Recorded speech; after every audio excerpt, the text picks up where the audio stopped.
নমস্কার, কেমন আছেন সবাই? আরও একটা নতুন ভিডিওতে সবাইকে স্বাগত জানাই।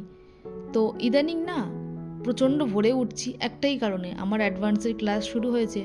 ফলে কিছুটা প্র্যাকটিস না করলে ওইখানে গিয়ে করা যায় না। আর যত ভোরবেলা ওঠা যায় তত যেন শরীরটাও বেশ ফ্রেশ লাগে। আমি একটু সকাল সকালই স্নান করে নিই, মোটামুটি চেষ্টা করি 8টার মধ্যেই স্নান করার। কিন্তু যেদিন লেট হয়ে যায় বা জল থাকে না, কারেন্ট থাকে না, সেই দিনকে তো প্রায় 9টা সাড়ে 9টা বেজেই যায়। আর যেটা বলছিলাম, অ্যাডভান্সের ক্লাস শুরু হয়েছে তো, তাই একটু প্র্যাকটিস না থাকলে আর সবার সঙ্গে পিছিয়ে যেতে হবে। তাই প্র্যাকটিসটা কিন্তু নিয়মিত করতেই হয়। না শুধুমাত্র ওই কম্পিটিশনের জন্য নয়, আমি চেষ্টা করি যে আমাকে যেটা শেখাবে বা যেটা অ্যাডভান্সে ক্লাস চলছে সেটা যেন আমি প্রপারলি করতে পারি এবং আমি শিখতে পারি। আমার 2025-এ যখন রেজলিউশনগুলো লিখছিলাম তার মধ্যে ছিল কিন্তু যোগা। আর 2026-এর আরও একটা রেজলিউশন আছে, জানি না সেটা ফুলফিল হবে কি না, বাট চেষ্টা তো করবই। আর এদিকে সকালবেলাতেই দাদা দুধ দিয়ে গেছে। এই দুধটা আমি নিই একটাই কারণে, এত ভালো দুধ আমি সাধারণত আমার ওইখানেও পাই না। মোটামুটি ওই 5-10 মিনিট একটুখানি আগুনে দিলেই তারপরে দেখি না মোটা হয়ে সর পড়ে যায়। আমি তো আবার প্রায় সময় ওই সরটাকে তুলে রাখি একটুখানি মুখে মেখে নেব বলে।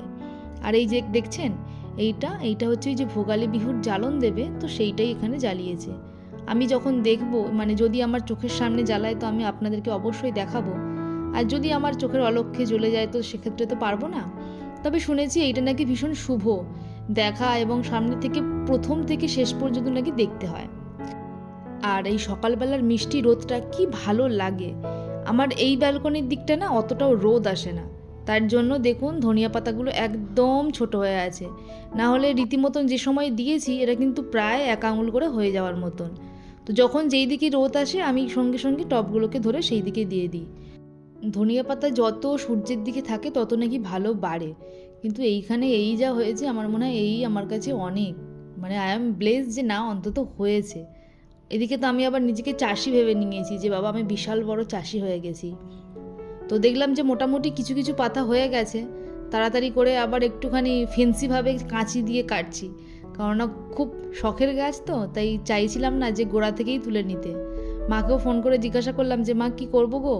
মা বলছে কিছু একটা দিয়ে পাতাগুলোই শুধু কেটে নে, গোড়া থেকে তুলতে হবে না।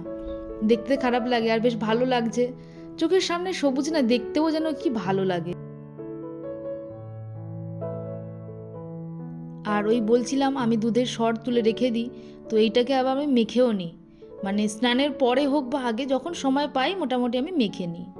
তো চলুন আজকে না আপনাদেরকে আমার জীবনের কিছু গল্প বলি। তো আমার দাদা, বাবা এবং মা বর্তমানে 3জনেই ভেলোরে আছে। অ্যাকচুয়ালি আমার দাদার কেমোথেরাপি চলছে, তো সেই জন্যই। আর 6টা মোটামুটি দিতে বলেছে ডক্টর, 3টে অলরেডি হয়ে গেছে, এখনও 3টে বাকি আছে। কিন্তু তার মধ্যেও কিছু মানুষ এত নেগেটিভ কথা বলে যে আমি নাকি দাদার কেমো চলছে তার মধ্যেই ঘুরতে যাচ্ছি এবং ভালো মন্দ খাচ্ছি দাচ্ছি। আচ্ছা একটা কথা বলুন তো, যদি আমি সেই আগস্ট মাসের কোনো একটা ছবি নিয়ে পোস্ট করি তাতে কি খুব ক্ষতি হয়ে যায়? মানে আমি কি তাহলে রিসেন্টলি গেছি বলে মনে হচ্ছে? আর আচ্ছা খাবো না কি করব? মানে আমাকেও তো খেয়ে পরে ভালো থাকতে হবে, না হলে আমি তাদেরকে কি করে সাহায্য করব? এটাই মানুষ বোঝে না। তো যাই হোক, নিজের কিছু কথা বলে ফেললাম।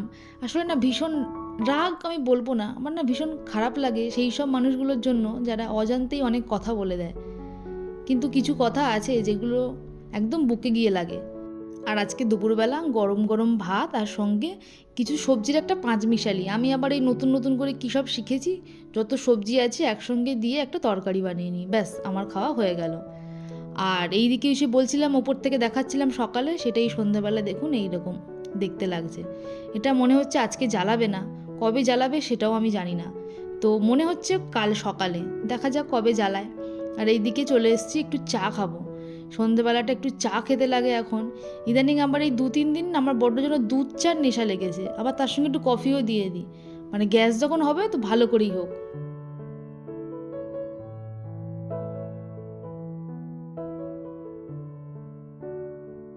তো চলুন, আমি তো চা নিয়ে বসে পড়েছি, দেখা হচ্ছে পরের কোনো ভিডিওতে। সবাই ভালো থাকবেন, সুস্থ থাকবেন, সাবধানে থাকবেন। আর আমার এই ছোট্ট ভিডিওটা কেমন লাগলো অবশ্যই কমেন্ট করে জানাবেন। যদি ভালো লাগে একটা লাইক করে দেবেন।